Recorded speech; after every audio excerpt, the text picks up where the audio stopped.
Look what I got.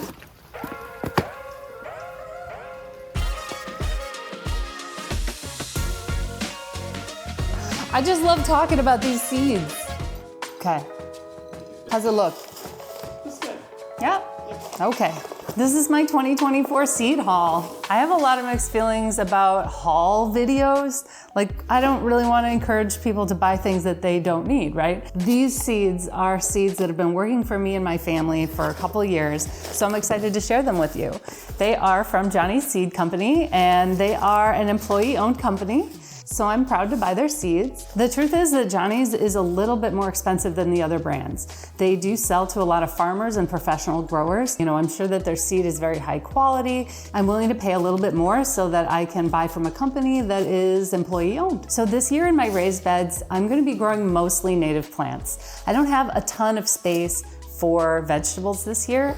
I'm gonna be growing red osier dogwood, some elderberry cuttings, lots of flowers and grasses. So I'm gonna have a little bit of limited space for me to grow vegetables, but I have a family member that does have property that has a little bit bigger space. We're gonna grow most of these in their vegetable garden. They've got space for things like pumpkins, is what I'm saying. If you've ever grown pumpkins at home, you know that sometimes they take over the whole yard. That's where most of this is gonna go. So I'm pretty excited about that. And I'm gonna divide these into the cold weather vegetables and the warm weather vegetables. The cold weather ones obviously can be planted out a little bit earlier, sometimes April. And the warm weather vegetables you really can't plant out until mid-May at the earliest. Some of them you will have to plant them out in June.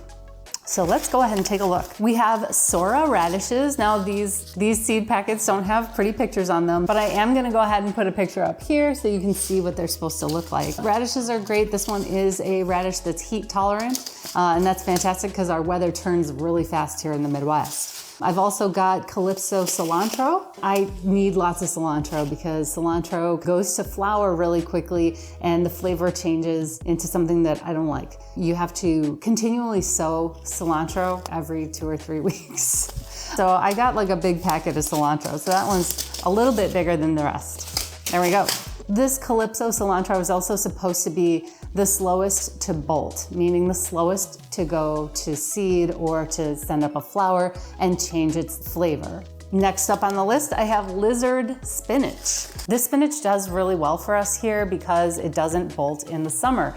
So you can see a pattern here with my cold weather veggies, which is that we really struggle with them after the weather turns warm. Here, let me just draw for you exactly like what the problem is here in the Midwest. We do have 4 seasons, right? But the problem is that our spring season and our fall season are very small. So maybe we get just a week or a few days or whatever it is, it's small. So it's usually very cold, which it is now. And then it's like sort of nice for a couple days. And then in summer, it's like really hot and it's hot for the entire summer until Halloween. And then on Halloween, it gets freezing cold. That's just how it is. It doesn't matter what, temperatures are changing. It's still gonna freeze on Halloween. We're just cursed. That's why I am looking for cold weather vegetables that can tolerate a little bit of heat because once that weather changes, I don't wanna lose all these plants. Next up, we have the All-Star Gourmet Lettuce Mix.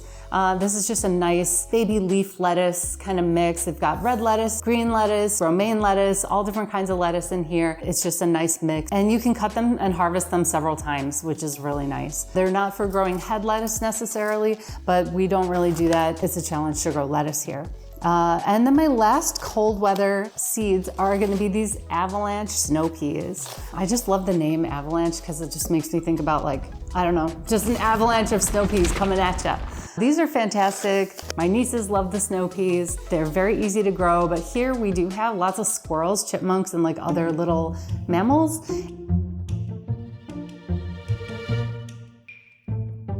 They somehow know exactly when I planted the snow peas, so I have to cover them with like some kind of wire mesh, really hold the mesh down at the ends to make sure that the mammals don't get into the snow peas. Sometimes they take them out and they plant them elsewhere, and then I find them growing, in pots and stuff. But yeah, these are great snow peas. They do last into the early part of June, but then after June, it does get too hot for them. That's my cold weather seeds. Something that's kind of in between are the alliums that I have. So I've got shallots and green onions. These shallots are Ambition shallots. These shallots have a great shelf life. I have used these shallots into like late spring the next year. It's pretty amazing how long they last. I've found that they tend to be kind of small, so this year I think I'm going to treat them a little bit better and see if I can get them to grow a little bit bigger. Give them a little more water, a little more early fertilizer, a little early nitrogen to see if I can get them to bulb out just a little bit bigger, because they are kind of small, but they're delicious. I mean, I love them on everything, and they last way into the spring. These bunching onions are also great. This is supposed to be a very cold, hardy bunching onion called Evergreen Hardy White. I should be able to harvest these into December of next year. That's the experience that I had this year. I grew bunching onions and I was able to harvest them in October, November, December. Now it's January. They are wilted, kind of done for the season, but being able to harvest green onions into December is really nice. I like to start onions indoors really early. They don't really require a lot of care. They're so tough. You can probably just grow them in a window. I grow them under grow lights, and in the next video I'll show you what the grow lights look like. But I grow them under grow lights for many months before I transplant them out. They are just really tough. You can plant them really close together and then just pull them apart. Their roots are very strong. Now we're gonna move into warm weather crops. This is where we're having a little bit of fun. Speaking of warm weather crops, there's two crops that I'm not gonna be growing from seed, and that's tomatoes and peppers. What? Now I know everybody else does this, and I did this for 3 or 4 years. Last year, I went to the garden center. I found them selling 6-packs of heirloom varieties that I really wanted. So I think what I'm gonna do is I'm probably gonna buy the 6-packs, and then I'm gonna finish the plants indoors under lights. If you know anything about seed starting, the hardest part is getting it from seed to like 4-week-old seedling. That is a very precarious time where they need the perfect amount of water, a lot of care. They need to not be too close to the light, not too far from the light. They're just a lot of work early on. If I can bypass that process and just get the 6-packs, I'm gonna do that. I have to pick and choose what's gonna take up space under my grow lights. So I'm just gonna buy those things at the store, and tell me in the comments if you think that's not a good idea.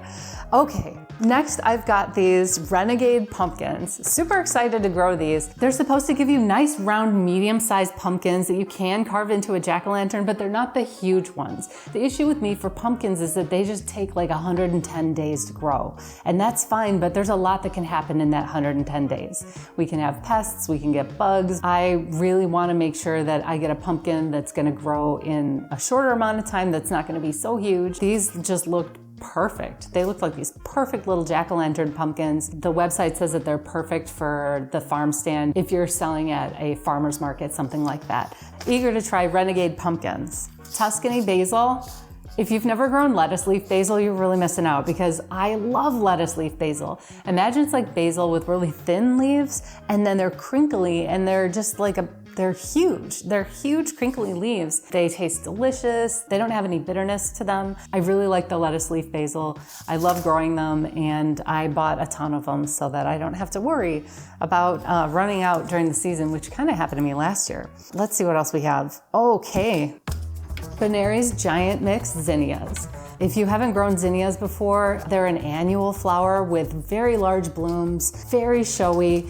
They start blooming mid-June, maybe, depending on how early you start them. You can definitely direct seed these outside. They just have really, really showy flowers. It's an annual. It is not a native plant. These are basically from Central and South America, I think, is their native range, so they're not from here. The pollinators really do love them, and the bees are always on them. Monarch butterflies are always on my zinnias. I see a lot of butterflies on there, so for me, it's really worth it to get these because they're so showy. In addition to having lots of native blooms, we also grow big patch of zinnias. They're just stunning. Hopefully I can show you some pictures from last year. Okay, next, Unagi cucumbers. So this is an Asian cucumber that's kind of a long and straight cucumber, very green on the outside. They don't have spines, which is kind of nice, because if you've ever gone out and had to harvest your cucumbers, they can be pretty spiky. So these don't have any spikes. The seeds are pretty small. This is a hybrid cucumber. Most of the time, I like to get heirloom varieties, but with cucumbers, I've really struggled to grow them because they have been getting disease. And then I don't get any cucumbers because they just die before I can really harvest anything. So I've decided, well, I'm gonna try a hybrid that has some disease resistance. So that's what I'm gonna try this year, is the Unagi hybrid